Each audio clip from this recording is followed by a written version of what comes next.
1 October থেকে দায়িত্ব নিচ্ছেন নির্বাচন ব্যবস্থা সংস্কার কমিশনের প্রধান ডক্টর বদিউল আলম মজুমদার। স্বৈরাচার হাসিনা সরকার পতনের পর দায়িত্ব গ্রহণ করা অন্তর্বর্তী সরকারের মূল লক্ষ্য রাষ্ট্রের বিভিন্ন প্রতিষ্ঠানে সংস্কার আনা। এরই ধারাবাহিকতায় সম্প্রতি জাতির উদ্দেশ্যে দেওয়া ভাষণে 6টি সাংবিধানিক প্রতিষ্ঠান সংস্কারের কমিশন গঠনের কথা জানান প্রধান উপদেষ্টা ডক্টর মোহাম্মদ ইউনূস।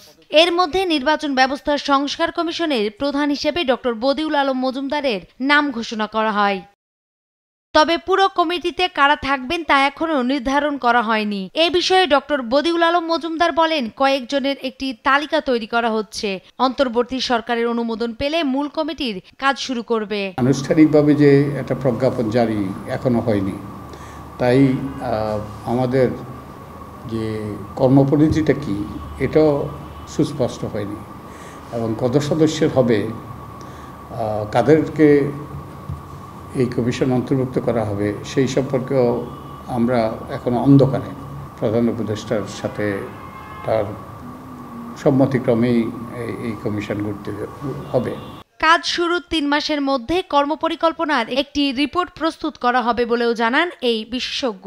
কমিশন ঘুরতে হয়নি, কমিশন ঘুরতে হইলে সবার সাথে আলাপের ভিত্তিতে এগুলো চূড়ান্ত হবে এবং আমরা যে 1 তারিখের পরে আমরা হয়তো একটা রোডম্যাপ তৈরি করব। রোডম্যাপ তৈরি করে আমরা 3 মাসের মধ্যে যাতে কাজটা সম্পন্ন করা যায় সেই পদক্ষেপ নেব। তিনি বলেন, কমিশনের নিয়োগ আইন পরিবর্তন করাই দেশের নির্বাচনী ব্যবস্থা সংস্কারের অন্যতম প্রধান কাজ।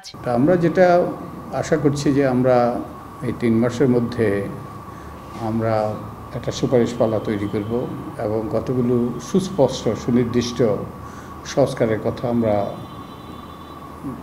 সংস্কারের বিষয়ে আমরা চিহ্নিত করব এবং হয়তোবা আমরা কয়েকটা আইনেরও সংস্কার করে দেব। গেল 5 আগস্ট শেখ হাসিনা পদত্যাগ করে দেশ ছেড়ে পালালে নির্বাচন কমিশনের কর্মকর্তাদের পদত্যাগের দাবি ওঠে। দাবি মেনে 5 সেপ্টেম্বর পদত্যাগ করেন সিইসি সহ 5 কমিশনার। নূপুর মাহমুদ, দেশ টিভি, ঢাকা।